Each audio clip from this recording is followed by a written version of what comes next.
Last time on the Autopod Decepticast.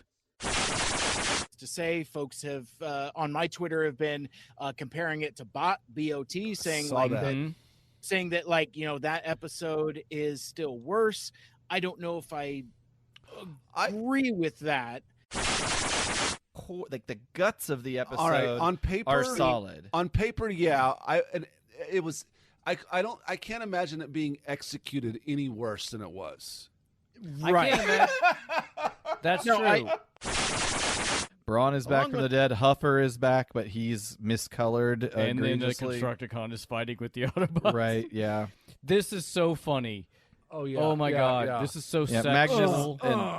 I'm telling you, dude, this is the most sexually charged episode. Look at it. He's just he's riding the cannon. Ultra Magnus grappling with Galvatron in cannon mode. Like he's got his legs wrapped around the cannon. And he's groaning. Why should you submit to that old fool's will? We are the future.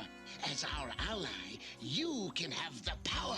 Very well. Stand by to receive the harmony. She gives in very easily. Yeah. Yeah. Soundwave, are you getting this?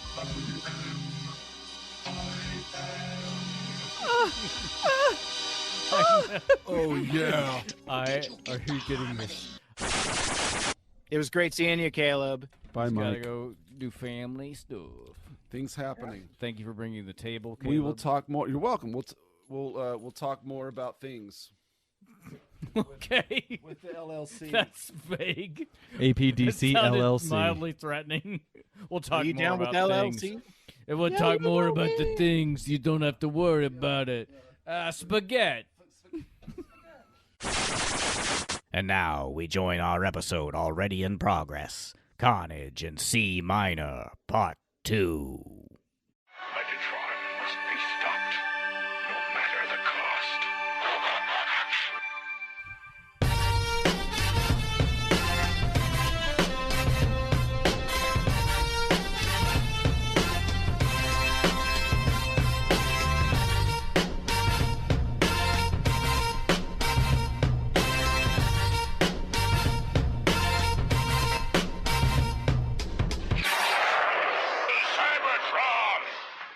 All right, He's so gone. All right, fuck that guy. I know. I've been waiting for him to leave forever. Yeah.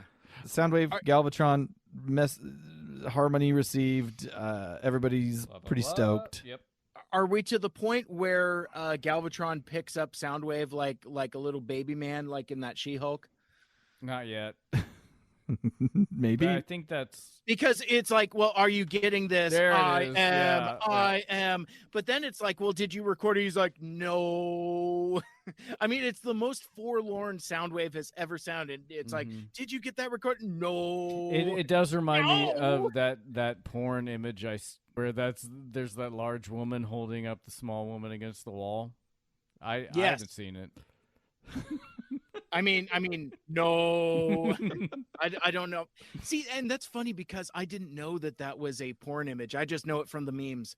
I don't know what you're talking about, so I'm gonna have to, I guess, go on a Google hunt. Yeah, all right, look it up here we and go. jerk off. You got Zebop and Broadster Magnus head to Allegra's countryside castle.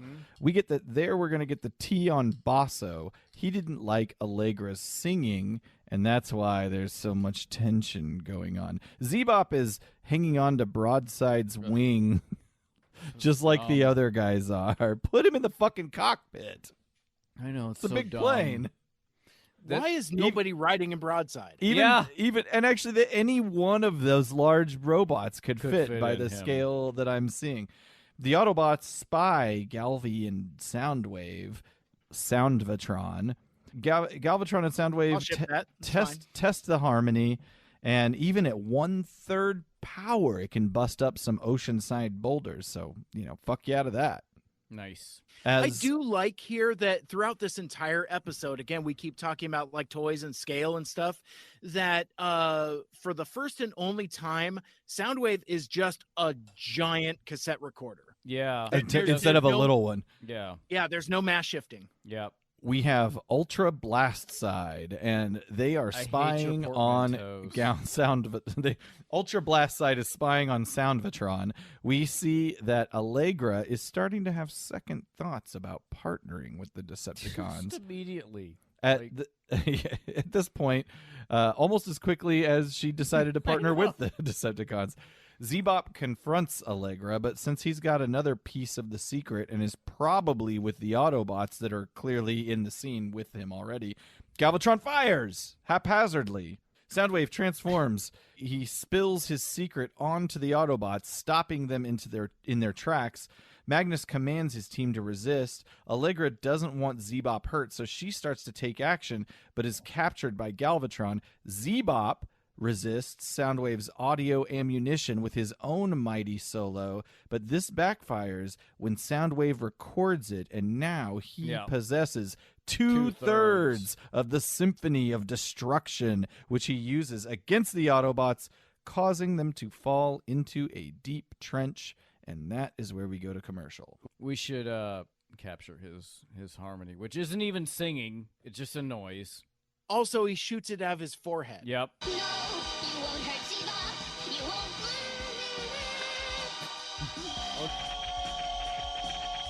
Soundwave, he's singing a second part of the harmony. Get it! Zebop, don't! He's recording your part of the harmony. It's just noise. It's just noise. It's not like Allegra's or Bossa Profundo's song at all. It's just noise. Whatever. Also, Blaster speaks with Broadside's voice here. Oh, good. Yeah. Does he say something like scatalicious? Yeah, that's what he says. Is scatalicious. No, it's Broadside talking, but it's Blaster coming out of mouthing. Blaster's mouth. Yeah. Oh, and then we get What Galvatron bobblehead right before we go to fucking great. commercial. I love it. Let's come back from commercial, why don't we? We'll see that the Autobots are captured in a little canyon. The Decepticons don't need Allegra anymore. I love this pose, though. Like, I mean, Soundwave and Galvatron are just so very metropolitan. It reminds me of that episode where, like, Megatron is just, like, leaning up against the wall with, like, his cannon off and his, like, leg is pushed up against the wall, and, like, all the Seekers are just hanging out. It's very casual. It's weird. Hand on hip. Like, I don't know if maybe it feels like in this episode everybody has their legs all tight together all the time. Yeah. Like, I don't. Probably easier to draw. I guess. I mean, like they're at a Christian youth dance or something. I don't know why everybody's so hip tight. Ryan, I can be moved over on this episode and my how much I care for your love for it. My endorsement. Yeah, I think I can be moved. Aaron over. said in our text chain that he really liked this episode, and I thought that maybe he'd been taken over by an alien squid. Yeah. Well, I remember also, like, Ryan, you and I were having some text discourse, and I said something about it being like the worst episode, and I think maybe you were the ones that said something like either like Bot or Surprise Party or something like recent, and I told you at the time, I'm like, you are going to have a hard time getting through this, and once again, I was right. Yeah. I don't know. In our review, I don't hate it as much as I did in the watching of it alone. Mainly because it's like we're making fun of it and we're being friends. But like watching it alone, I was like, I was not having fun.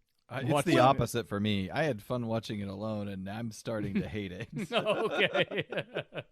See, well, and I guess I'll just be Mike Seibert about it and be square in the middle, because I don't particularly like this episode, but I like talking about it. Sure. I like thinking about it. You know, it's like I've had a blast, like writing all my notes and doing like my dumb Twitter thread. I've never done this for another episode, so there was something about it that resonated with me to where I wanted to just kind of continue to revisit it. Mm-hmm.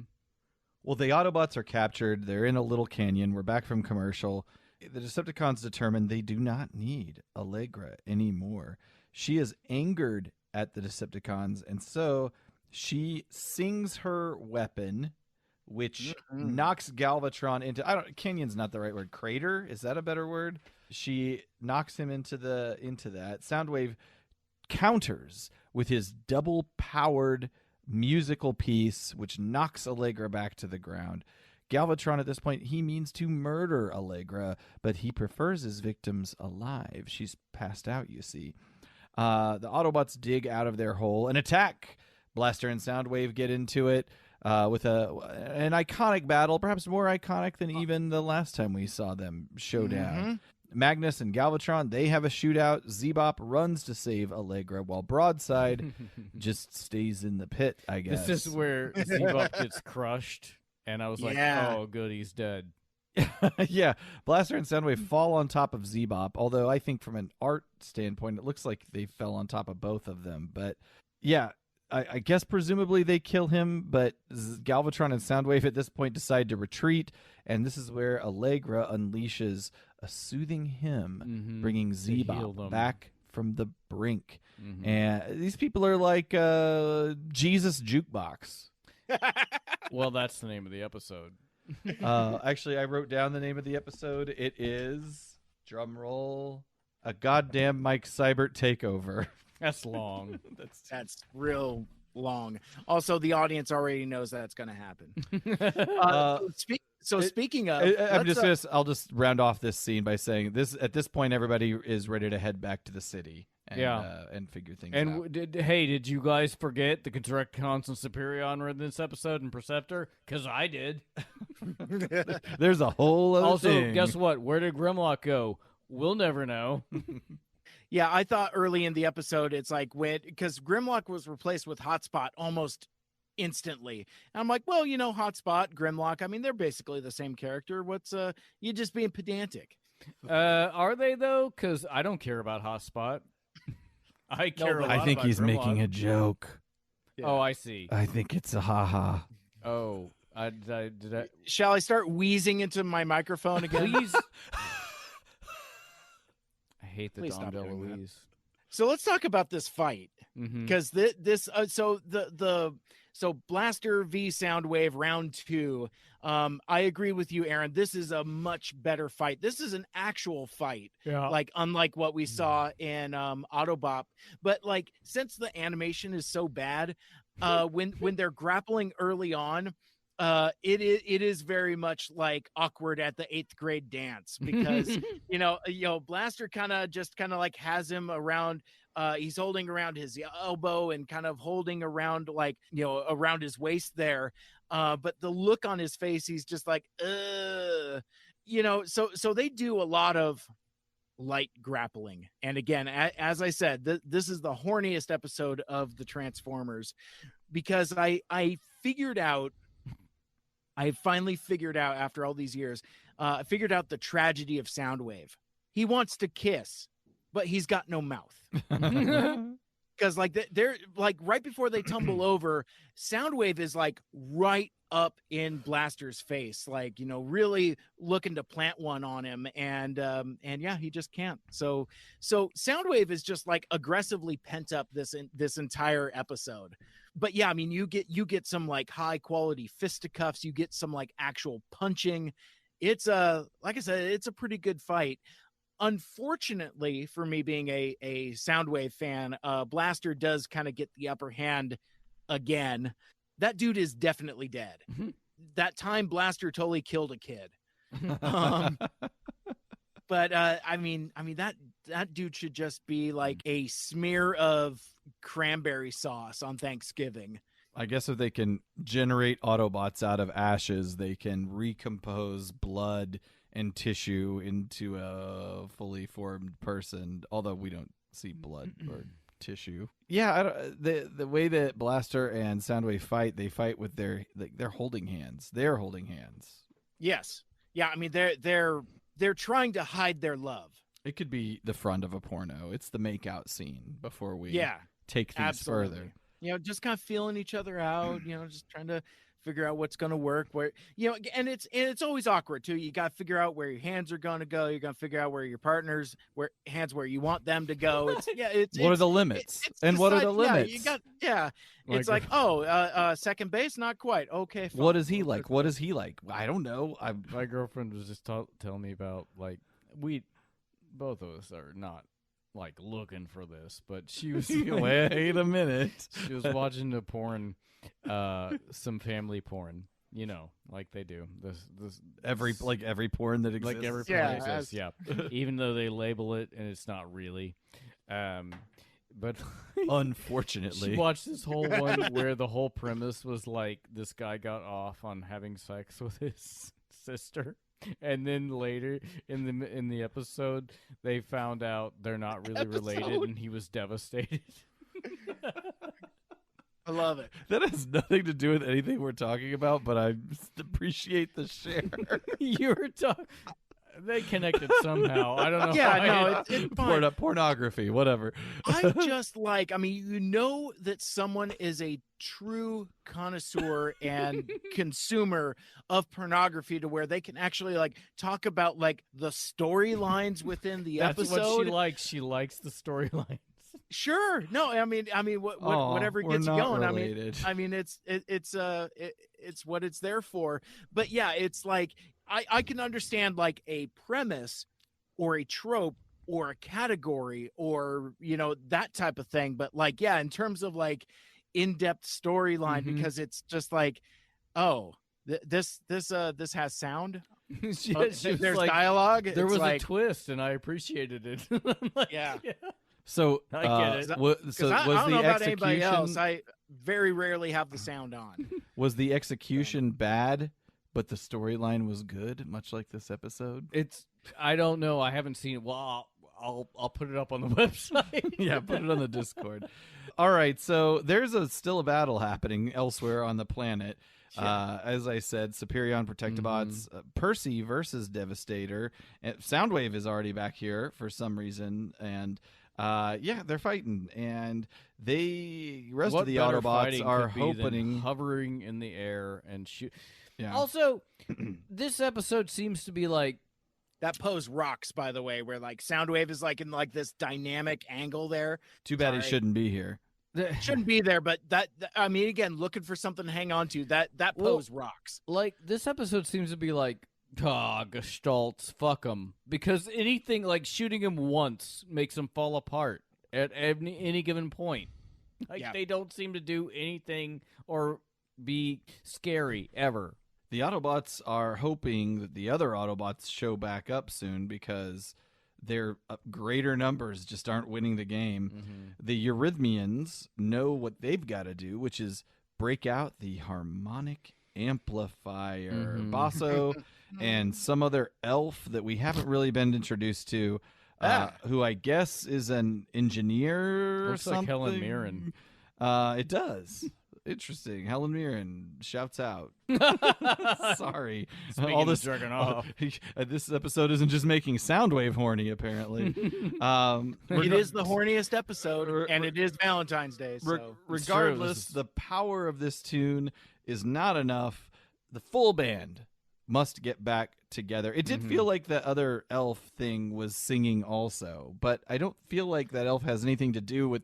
I mean, it's a trinity of... Yeah. It has to be those three to have the full power. They say, of course, you can't do it. You need also, you need Allegra and and Zaphod Beeblebrox. And just in case we didn't know who those assholes were, you have these convenient screens that come up. It's like, oh, you need Allegra and Zebop and Rocksteady, Zyrtec.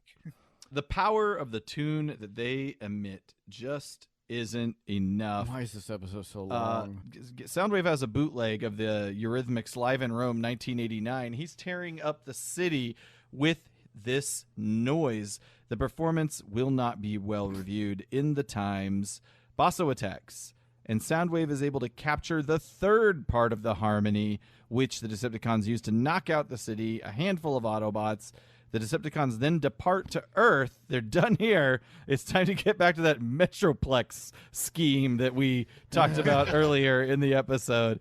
And then we're going to take out all the Autobots on Cybertron after that. Should we get Bosso's part of the harmony? You know, why the fuck not? Where does it happen? It's right about the time you see the Protectobots and Hot. Yeah, it's the probably stuff. it's probably where the waves are happening. That again, he sends via mental projection, I guess, because it's like he's staring pensively out the window, and you see like these purple waves coming out, basically out. Not even out of his head. It looks like a real Professor X, like a Spider-Man type of like Spidey sense type of thing. Like it's literally just coming from his mind, like it's some kind of telepathy or something. Let's hear it. All right.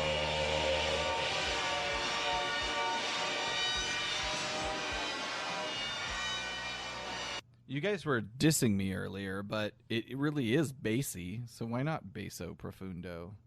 Other than the fact that that's not his name. I mean, because I don't know. Why are you talking to me? I don't know music. Hey, we do have a, what's Protectobots guy's name? Defensor moment. It's dumb, and he falls apart. A stiff breeze can, apparently destroy a combiner in this episode. I hate it. I hate it. But also, where did they come from? How long have they been there? You know, it's like, Hotspot was there because he replaced Grimlock in the early moments of the show. But like, when did these Protectobots show up? It's like, did somebody call for reinforcements? Did reinforcements show up? Also, I feel like there were little bits of Protectobot action throughout the episode. One guy.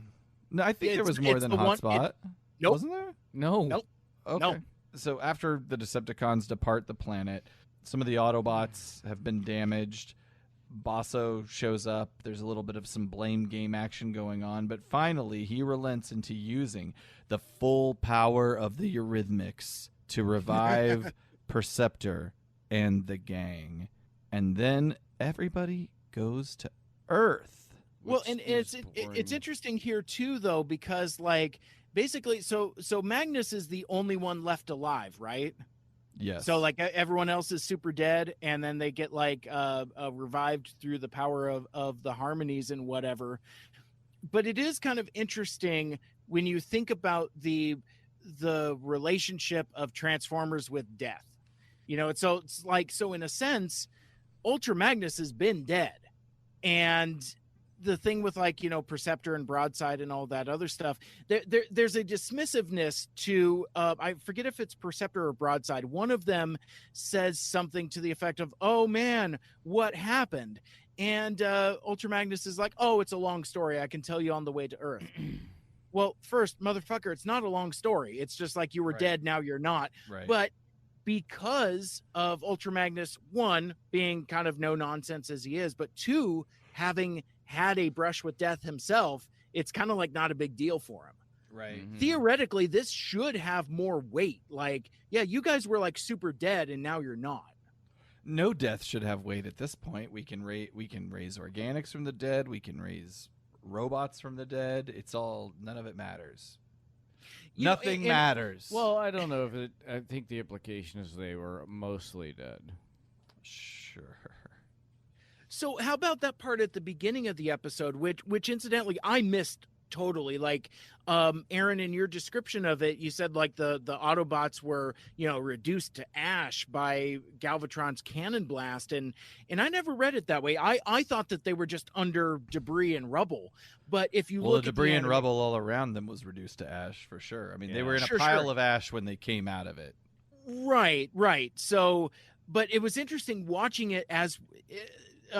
Look behind the curtain. We actually have the episode rolling as we're talking here, but I the way you described it and the way that like the hands emerged from the ash, it was almost as if like they had been reconstituted from ash. If that interesting, kind of makes sense. Yeah. I never thought of it that way, but it was in the way that you described it. That's like, oh shit, yeah, they were fucking pulverized and now they're alive. You do not see ash reconstitute into a metallic form. You just see the metallic forms kind of emerge. Hands emerge, yeah. from the ash. I was being a little bit poetic in my description, but that said, the intent was to murder them. So one way or another, I don't know if they maybe Galvatron just hurt them onto the brink, as Ryan was saying, or they were brought back to life. Same with Zaphod Beeblebrox over here. I can't say it any other way. It just comes to my tongue faster than his real name. Hey, let's go to Earth. And I have a question about this why not? frame on the screen. Is that like a remake of a still from Transformers the movie? It looks very Transformers the movie I think it's inspired. meant to be Autobot City. Yeah, that is Autobot City, which may or may not be Metroplex. Metroplex may or may not be a part of. He's maybe this part of it that has like the ramps and shit. That's what I think contemporary retconning would have us believe. All right, we'll go with it for the sake but of it sanity. doesn't make any sense though, because like this what we're seeing now as Autobot City is completely separate from there's no spatial relation between what we see as Metroplex and what we see as Autobot City. It's like they're like not even in the same county. It makes no damn sense. Okay. But I'm getting a little bit ahead. But yes, I agree with you, Aaron. This establishing shot is supposed to be Autobot City, basically as it's been rebuilt after the events of Transformers the movie. It's been a year or so, I mean, there's time. Yeah. All right, well, the Decepticons are attacking, and they waste no time in bringing out their harmonic weapon. Metropex's little car guy gets a shot in the face from that weapon as other Autobots from our Eurythmia adventure show up, along with Zebop, Allegra, and Basso. Do you know that guy's name? What is that dude's name? Scamper.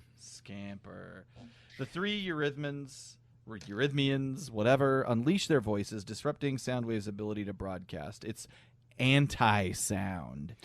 They call it white noise, which is not. There's no such thing as anti-sound. Like maybe, and that's not what white noise is either. No, not at all. I mean, it's like double, triple wrong. Superion knocks out Galvatron while Blaster apprehends Soundwave and erases his tapes. And at this point, the Decepticons retreat. I didn't like this. I didn't like the way that he presses on his crotch? Soundwave's pelvis like he's trying to make a girl squirt.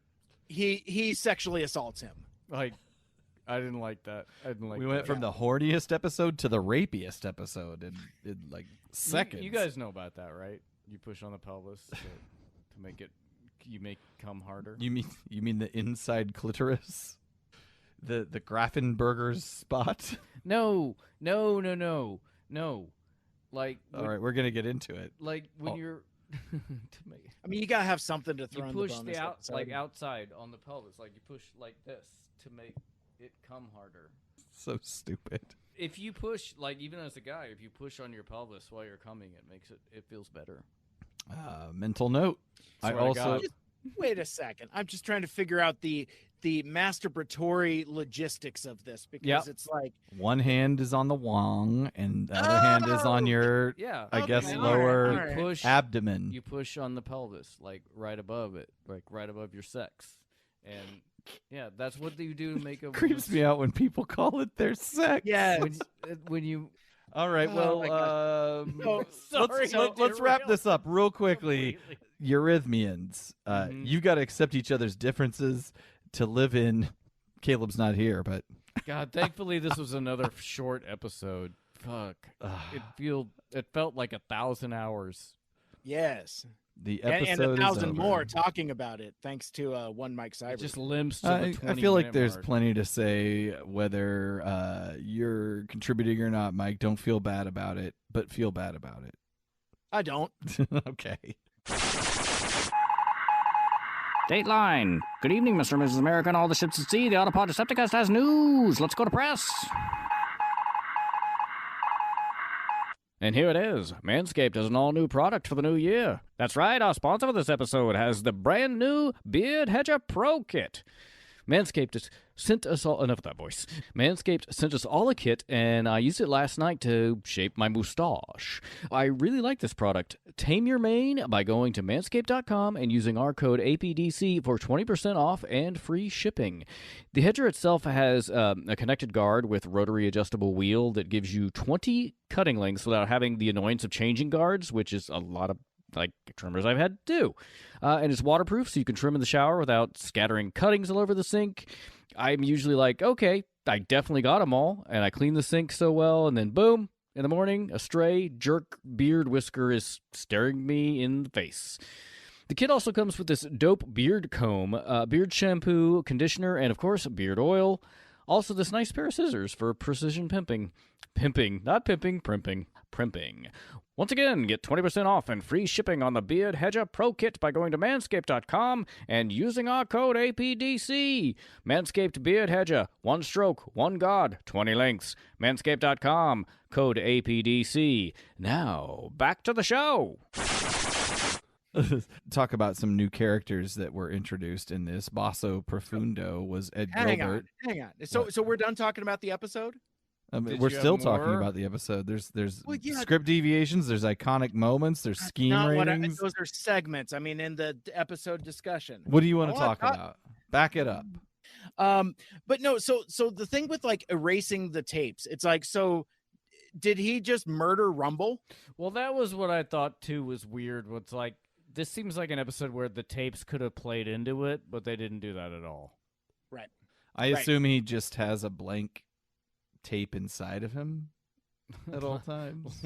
Ew. He has one in the chamber like at all an times. Internal drive. I mean, it should all be digital, really.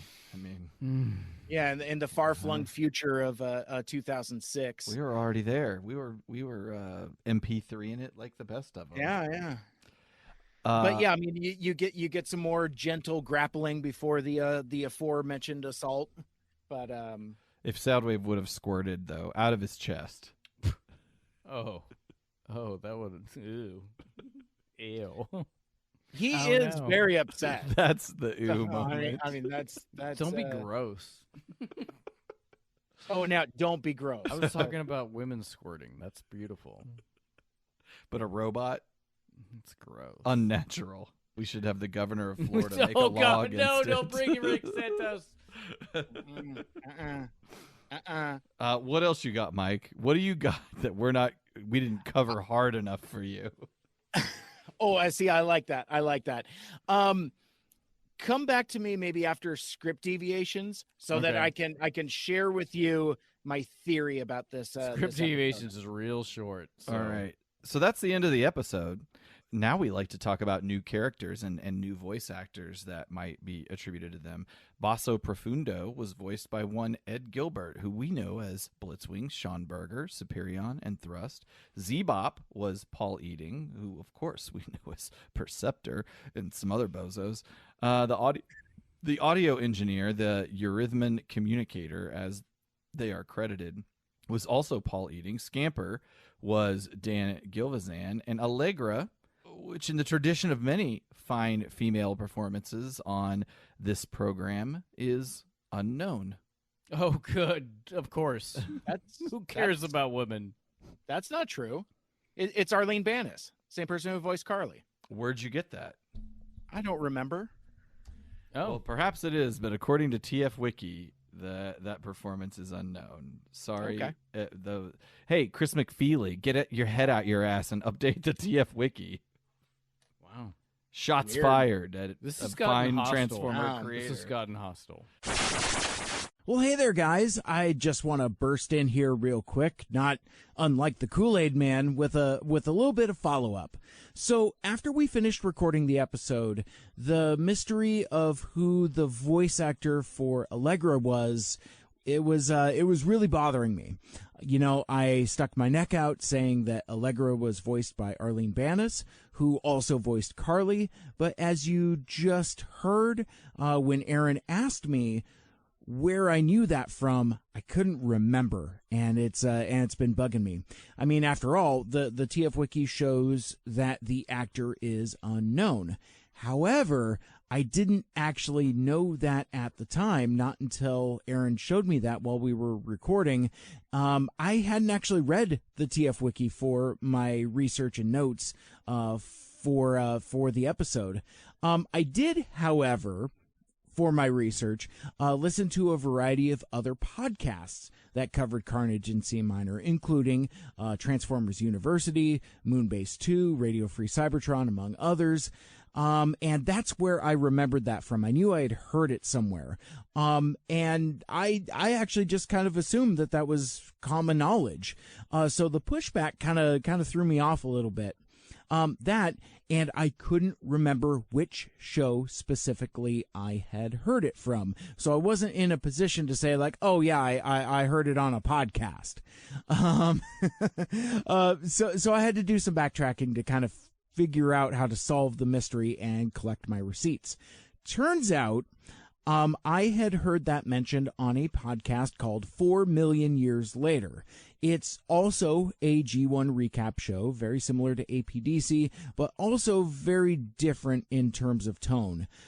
It's good. I think you'll dig it. Anyhow, after some additional sleuthing, I found out that they do a lot of their voice actor research using IMDb, not as much TF Wiki. And that's where Arlene Banis is listed as the voice actor for Allegra in Carnage in C minor on IMDb, not TF Wiki. Now, does that mean that TF Wiki is wrong? No, not specifically. IMDb could be wrong also. The evidence seems to support that. But I would suppose, though, the only way to be certain would be to ask Arlene Banis herself. I don't know if she has any upcoming convention appearances, but I do remember she was at TFCon Chicago back in 2018. So, if you have any information about the voice actor for Allegra in Carnage in C minor or any other unsolved mysteries cases, call the Mike Seibert Radio Podcast hotline at 231-224-MIKE. That's 231-224-6453. Happy sleuthing. Back to you guys.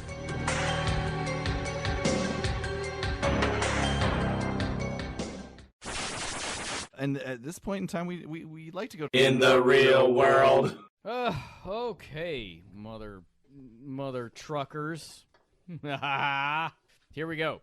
Real world. Carnage in C minor aired October 14th, 1986. In the American Top 40, we covered the true Top of the Pops for this week, which was Janet Jackson's When I Think of You. So I picked a song that was number one for 1 week in July of 1986, Peter Gabriel's Sledgehammer.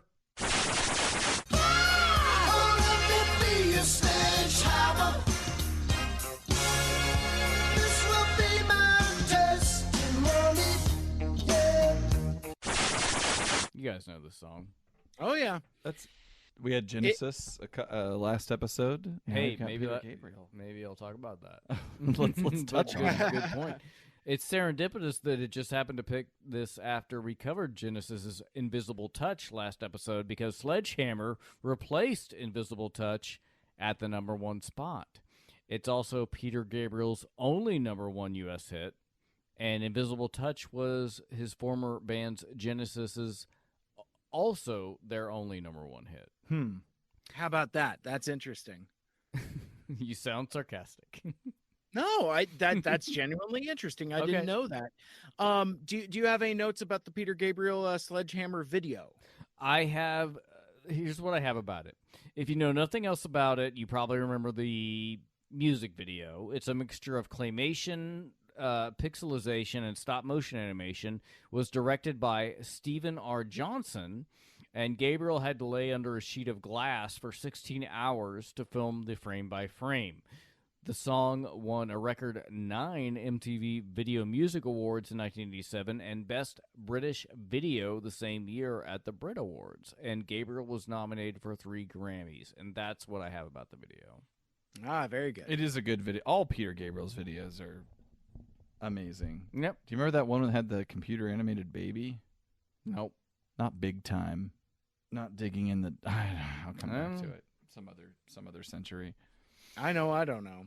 Number one at the box office. Today we're covering what I know is. Oh, I wish Caleb were still here.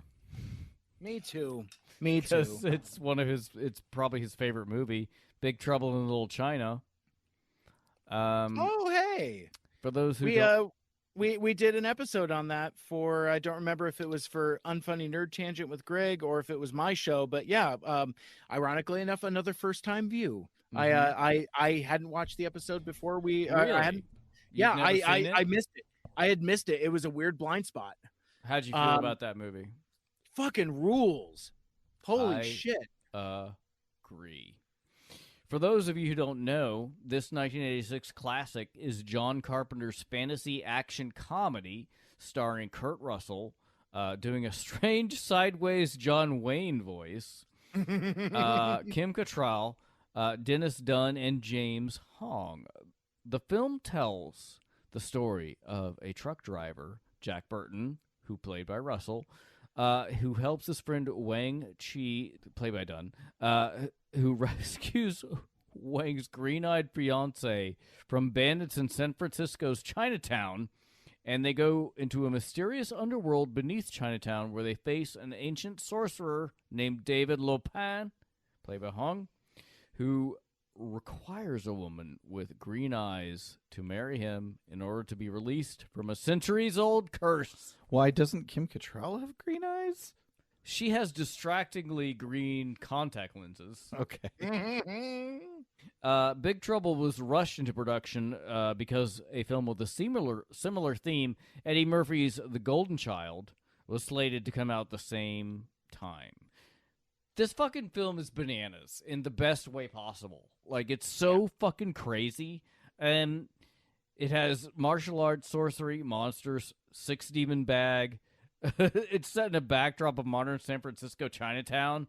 Apparently, when John Carpenter got the script, he called it, quote, outrageously unreadable, though it had many interesting elements, unquote, which sounds like a certain other script we know from Mr. Friedman.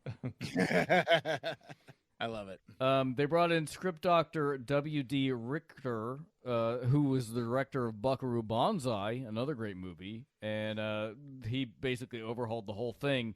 The film, by any measure, was a box office failure, only making $11 million on a $20 million budget, though it did get generally positive reviews. This, again, I think is a cult classic, not only because it's great, but because the rights were probably cheap for TV networks to get, and as an afternoon movie, and probably same thing with HBO. And that's where a lot of people saw it. I saw it on the old KDEB 27. Yep. Per the lore. But it was a long time ago. I haven't seen it since then, so I essentially know nothing about it except for what you've said right It's here. so good. It's so good. It's so bananas and good. I remember Uzis playing a big role. Does Kurt Russell have some Uzis? I guess. No, I think he's got like a Tech 9 or something. Oh, yeah, that's I don't all know the what same you're to talking me. about. Mini submachine gun. Yeah. That's so that's that. On that, let's go to fun facts from this week in history, which aren't really fun facts from this week in history. It's just because this is our Valentine's Day episode. So, I wanted to talk about the Victorian era version of Twitter. Oh shit! Which is Vinegar Valentines. Do you guys know what Vinegar Valentines are? I don't like where this is going at all. Vinegar Valentines were popular in the U.S. and Britain in the mid-1800s, and as the name implies, they were anti-love cards insulting the person and letting them know you wanted nothing to do with them. They were actually... Vinegar Valentines and Valentine cards in general became popular at exactly the same time, in almost equal measure. The one wasn't a response to the other? No. It was just like... It was... I think it was in conjunction with the post, like postage stamps and the mail becoming available. And so people would send Valentines. There were actually people who, in editorials, were like, Valentines are disgusting and they're stupid. you're actually going out and buying a card and sending it to someone. Oh, and sometimes it's pre-printed with a poem. That's gross. But but Vinegar Valentines were specifically. I thought that maybe they were meant to be sent like as a joke, but no, they were sent specifically to be cruel. Wow, that's harsh. Some of them are a little lighthearted, but a lot of them are really brutal. It's basically Victorian trolling. Were they commercialized and was there an industry around producing these cards? Yes, very much so. I have a few examples here. Great lover. Hey, lover boy, the place for you is home upon the shelf, 'cause the only one who'd kiss you is a jackass like yourself. Oh, shit. Wow. Snap. Sick burn. I'm clapping with my index finger and thumb. And the illustrations are really great. Like, they're fantastic. Bald head. Your bright, shining pate is seen at all shows, and invariably down in the bald-headed rows, where you make conspicuous by your tender care your true ardent love for that one lonesome hair. Wow. Got them. Got him. Of little snobs, I've seen a few, but none I like less than you. This gentle hint I hope you take, and eyes at me no more you'll make. This reminds me of one time we wrote a hate note about a girl in our junior high class. It ended up getting confiscated by a teacher, Mr. Ragsdale. We wrote a really hateful note about some girl that we thought was terrible, and I think we called her like a pimple on the ass of society or something stupid like that. And the note eventually got commandeered, and I think we got it back at the end of the year, but it was taken from us. I don't know, because we were cool, man. How about that? That would be bullying by today's standards. Yeah, well, by any standards, yeah. We didn't give it to her. I don't think that was our intention. I think we just wrote it. We just wrote it. We were just expressing our feelings. Nowadays, that would be like he's a school shooter. Right. Yeah. The popularity of Vinegar Valentines started to wane in the mid to early 20th century, but at the time, like I said, were equally popular with regular Valentines, which started being sent around the same time. And Vinegar Valentines were actually kind of egalitarian because they were evenly split between mocking men and mocking women. A lot of the latter insulting women who had the gall to want the right to vote. I'll leave this segment with this short, sour little card about that. Your vote from me you will not get. I do not want a preaching suffragette. Very witty. That's that on that. That's almost too subtle. Now, with in honor of commemorating the Valentine's Day, would I like that we have the bitter vinegar there. Would you like some saccharine sweet, please? Transformers themed Valentines, please, because I actually brought some here. I got a if you were a Transformer, you'd be Optimus Fine. That sounds like sexual harassment. Moving on. Yeah. Will you Bumblebee my Valentine? That sounds like The Simpsons. Moving on. Mm-hmm. Yeah, very, very much so. I mean, these are all kind of in that. You. Yeah. And it has a picture of Bumblebee on it. Time to play End of the Line, my Valentine, with a Retgar on there. Oh, you've transformed my heart, Valentine. That's not very. Come on. Well, I didn't say these were good. I'm not falling in love with you right now, Mike. After all of this sexually charged energy we talked about in this episode, you're not even feeling like a bit of a twinge. I'm just flaccid. Valentine, my matrix of leadership belongs to you. I got some Snickers.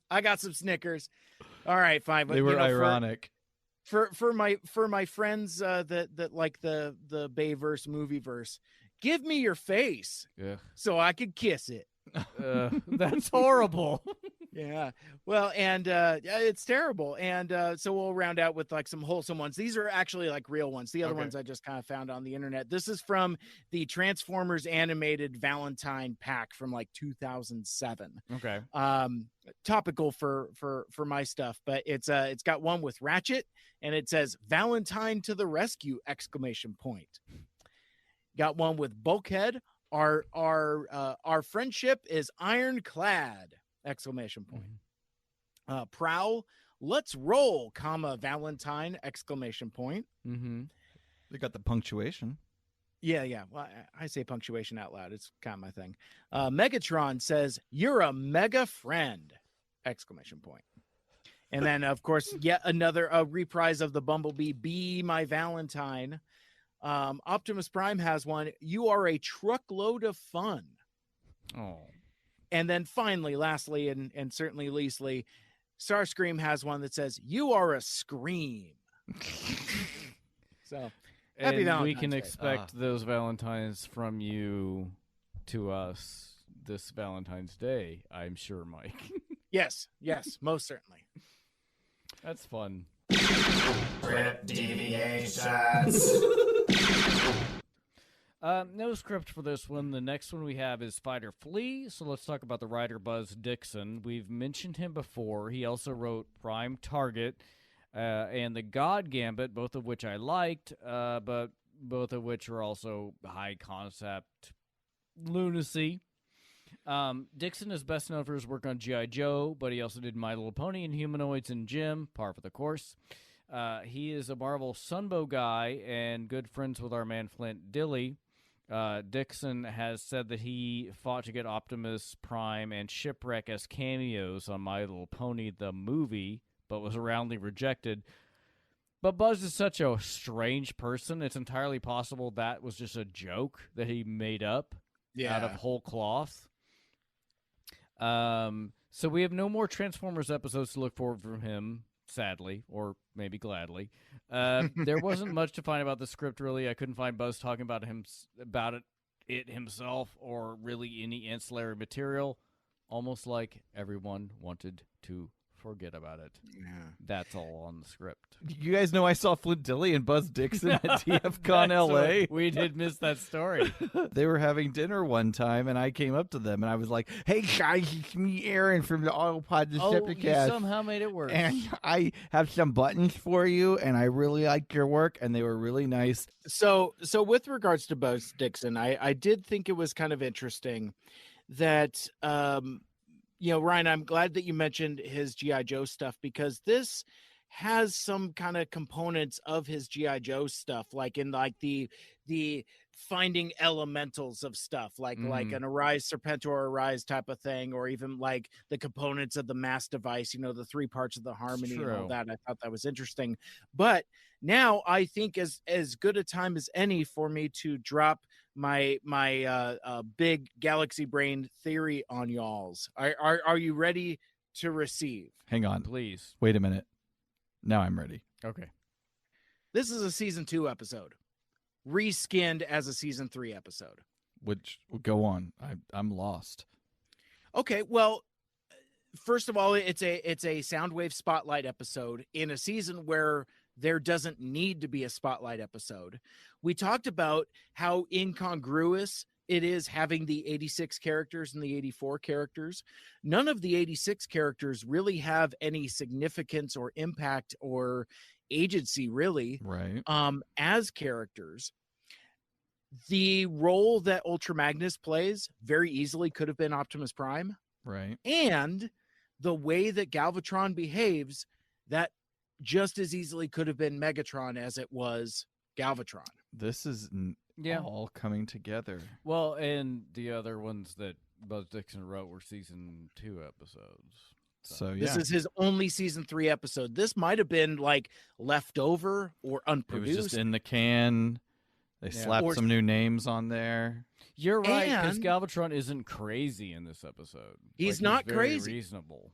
he's a little incredulous, like early. I mean, not incredulous, but impetuous and impulsive with regards to trying to get his stupid Comet War Machine engine thing working. But that's really the only time you see him being crazy. And even then, that's not necessarily specifically crazy. It's just being impatient. He wants to go, crush Metroplex. My only counterpoint to this is that they're in space, and that wasn't really a season 2 thing, but it probably wouldn't be that hard to. You watch The Gambler?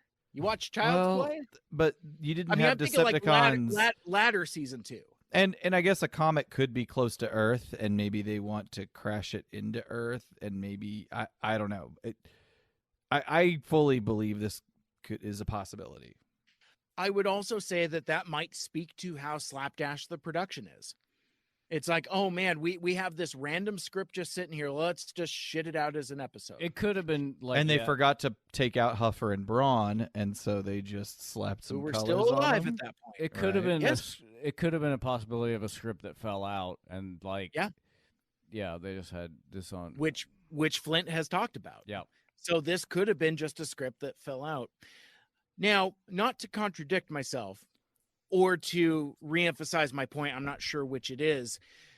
One, you don't see any season 3 Decepticons, no Cyclonus, no Scourge. Right. And to the Megatron is Galvatron theory, to not relitigate that in full, but consider how tender and caring Galvatron is of Soundwave. There's multiple instances throughout the episode where he's concerned for Soundwave's safety. Like he drags him to safety at a certain point, and he's like, "Oh no, Soundwave, gah." Galvatron would never do that with Cyclonus. In fact, he would bop him about the head. There would be physical abuse. He'd probably shoot him. He doesn't do that. He would probably shoot him. Well, yeah, he shoots Cyclonus on the regular. Oh, yeah. He shoots Scourge on the regular. Exactly. But with Soundwave, though, so that fits both theories at the same time. One, this is a season 2 episode and it's just Megatron, or it's Megatron in Galvatron that still has an affinity for his loyalty to Soundwave. And he is a little bit better because he's just come out of some therapeutic work. I support the season 2 hypothesis. Perhaps when we get Buzz on the show, I bet we can hook his brain up to the planet and suck out all of his secrets. I do love, like, whenever people are like, Mike, how'd you get that guy on your show? And it's like, I asked. I 100% guarantee we could probably get Buzz, like, if we wanted to. Maybe not Ron Friedman ever again, but there's no need. We are all we're full up on Friedman. We're well-tread territory. I do appreciate. No, thanks for contributing that. That's a great. Yeah, that's really cool. Thought experiment. I wish to subscribe to your brochure and let me know how I can get your literature. Well, you could subscribe to my podcast instead, but I don't think we're there yet. Never. Hold it. Getting a little what's next? Too fresh. Oh, we have deviated the script, so we rate the scheme. The Decepticons have a great scheme here. They get the harmony. It's super destructive. It helps that everyone else in the episode fucking idiots. Yep. I gave it a 9 out of 10. But it wasn't their scheme. They just happened upon it. But they took advantage. Well, yeah. Well, no, I'm agreeing with Ryan. I'm Team Ryan here, and I will add, I will also rate this as a 9, by the way, because the original scheme was to smash Metroplex using the Comet. So when that fell through, their plans picked up and adapted. moved on. Right? Yeah, they pivoted. But the scheme never changed. So it's like That's true. So it's that extra bit of adaptation that actually kind of rates it pretty high for me. And also that, I mean, not to beat on my theory any further, Galvatron just lashes out. Megatron was a schemer and a planner. Mm-hmm. Galvatron has this plan from jump to I got a hard on to Smash Metroplex. Here's how I'm going to do. Oh shit, this doesn't work. Well, this is the next best thing. How can he I hates adapt this to that? Metroplex. Yeah, what did Metroplex ever do to Galvatron anyway? I want to see the early versions of the script where it says Autobot headquarters instead of Metroplex. I can see this. I can see this. All right, so okay,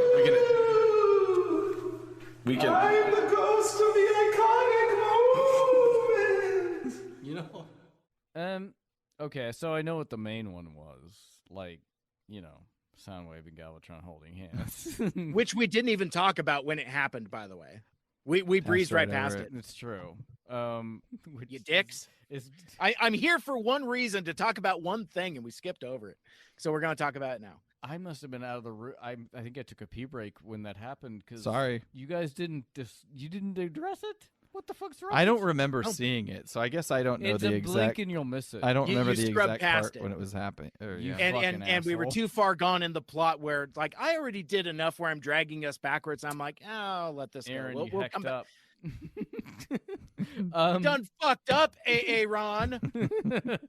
I did laugh at, but I did legit laugh out loud when carrier mode broadside just fell on Devastator. Like, that is so stupid. So I guess that's gonna be mine. I don't have an iconic moment because it's just an iconically known and bad episode. So it feels like there's not one moment that really stands out to me. What's yours, Mike? I I already made a stink about it. It is the blink and you miss it hand holding, because it's so memeable. Very weird. and there's discourse about, like, whether it's like over layered animation, but if you look at it, no, it isn't. Yeah, it's not. It is definitely Galvatron's left hand with Soundwave's right hand. They animated that for some reason. That was purposeful for some reason. I don't know why, but because they're in love. That's why. And it's Megatron and Soundwave that are in love. Yes. Soundwave shed a tear with Galvatron because they forgot about their spark. Yes. I mean, you're making jokes, but I genuinely believe that, because there is that Megatron aspect inside Galvatron that has that connection to Soundwave. And so yeah, in they this may or may not be universe, Starscream always wanted Megatron too, but he just couldn't. Megatron wasn't down with that. He doesn't want that drama in his life. I may or may not have commissioned our friend Harper from More Than Meets the Pod a couple years ago to like he was doing just fan fiction commissions. I was like, write something up where it's like, you know, I forget exactly what the parameters were, the prompts, but it was something to the effect of, like, you know, Starscream is explicitly attracted to Megatron, but then in talking about it runs afoul of Soundwave, who is also into Megatron but is shy about it, and it's basically Megatron just giving him shit about it. Oh, you like him too? You know, that it's real Mean Girls energy. I was gonna say that sounds like Mean Girls. I'll see in fact, I think that was actually one of the things that we talked. I'll see if I can dig that up. I mean, I think it's on his AO3 somewhere. I mean, I know he posted it, but it was but yeah, it was just a fun little exercise. It is interesting, and I do blame our friends from More Than Meets the Pod specifically to give me this whole different viewpoint of, like, oh, these characters are in close proximity, so they must automatically be in love. Well, I can't. I mean, what else are they going to do but bang it out? Yeah. It's a million years war, man. You gotta stay warm somehow. I'm surprised we didn't see more thirst whenever. What's the ninja robot's name? Nightbird. Nightbird, yeah. Nightbird showed up, and like just some casual misogyny from like Rumble or something like that. Yeah. Anyway, well, great job, guys. Yeah, we're at the end here. As far as I guess if there's an iconic moment, maybe the Eurythmians singing. Maybe that's it. I'll leave it at that. What a terrible iconic moment. I'm just glad that none of us fell into the trap of trying to emulate the sing-songiness, because there's a version of this where I almost came out of the back. Hi, I'm Mike Seibert. Mike Seibert Radio Podcast. You're glad we didn't do it, but then you kind of did it. Yeah. That's okay. We actually emulate the 3 tones coming together in the next episode as a recap of the last episode. Next time on the Autopod Decepticast, we've got a classic buddy episode as Blaster and Outback and Skylinks seek out the Quintesson Journal. You know, I might have thought it was a buddy episode before I watched it. Then I realized it's really not. Not at all. Okay. You know, but I'm not writing or doing or saying another line. We are where we are. Mike. Yeah. Why don't you plug yourself? Oh, it's time. It's time. Yes, all the things. All right, very good. Coming up next on the next episode of the Mike Seibert Radio Podcast, I'm going to do a interview with James Hooks, who is a longtime Transformers fan, goes way back. He even has like a entry in the TF Wiki. He's like had like stuff named after him in TFA and Beast Wars and other stuff. Anyway, he has authored a pair of Transformers fan comics, Descent into Chaos and Song of Jupiter. He is going to be joining me for my next episode to talk about those fully illustrated fan comics. That is going to be a ton of fun. This is a dude that, like all of my other friends, like like Anthony Bricali, TFU.info, everyone has said you need to get Hooks on your show. He's a cool dude. So that is going to be in the immediate future for Mike Seibert Radio Podcast. Speaking of Mike Seibert Radio Podcast, you can listen to Mike Seibert Radio everywhere you listen to Autopod Decepticast. You can follow me on social medias. I am on Twitter, Facebook, and Instagram. All of those at Mike Seibert Radio. And you can check out my brand new, it's funny. I have to watch it with the possessive pronouns because it's our project that I am doing with Michael Andrews. We are 2 Mikes, 2 Furious, talking Transformers animated in the style of APDC here. He is a longtime viewer and fan of the show. I am a first timer watching TFA for the first time, and we chronicle our adventures. Our first episode is out now, and I think our second episode will come out the week after this drops. But anyway, look for 2 Mikes, 2 Furious, wherever you listen to your podcasts. You can follow those social channels on Twitter, Facebook, and Instagram as well. And the handles on those are 2 Mikes, 2 Furious, both with the number 2. I am also involved with Cybfest Northwest, the unofficial Transformers convention here in the Pacific Northwest. We are celebrating 10 years of Transformer conventioning. That is going to be happening again on July 8th. 2023 at the Kent Commons Community Center in beautiful Kent, Washington, just 20 short miles south of Seattle. Registration for Cybfest 2023 is now live for attendees, dealers, and sponsors. You can register at the website cybfestnw.com to ensure your early bird entry, table, and or sponsorship. And again, that's Cybfest, spelled CYBFEST. NW for Cybfest Northwest. Thank you guys so much for having me. It's always a blast. I always love kicking it with you folks. And in case I don't get another chance, until next time, make good choices. Yeah, we appreciate it. Thank you for being with us, Mike. Yeah, it's always a good choice to have Mike Seibert Radio on your show. What about if people like us? Give my fellow Decepticons!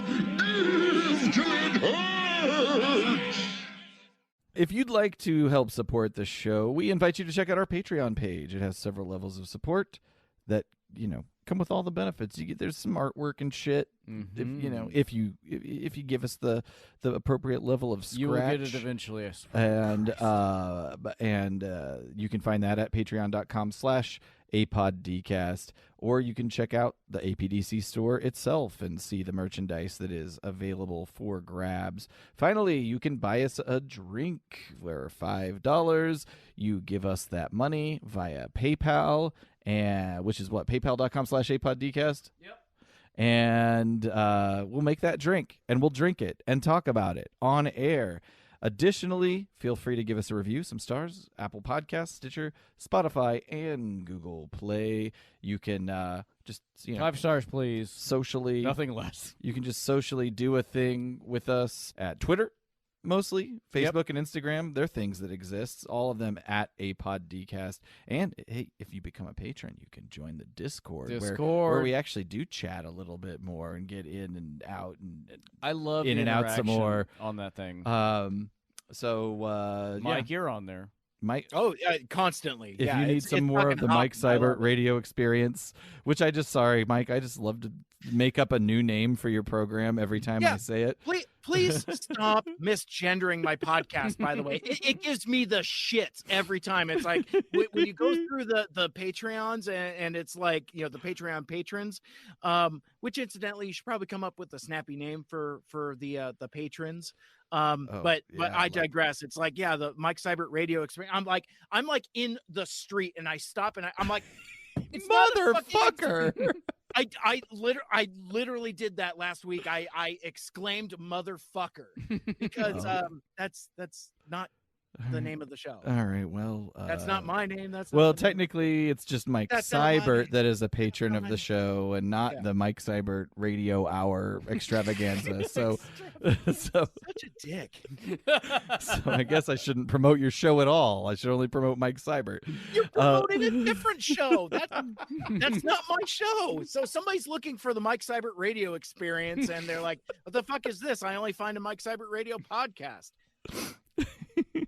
I'm disproportionately salty. My apologies. I appreciate the shouts out. I appreciate your friendship, and I appreciate you being my Valentine. You're going to get a vinegar Valentine from Mirren. There's a picture of a bee on it. Let's see. What else? Show notes, all those other fancy follow-up things are at autopoddecepticast.com. Thank you, everybody. Good night. Bye. Happy Valentine's.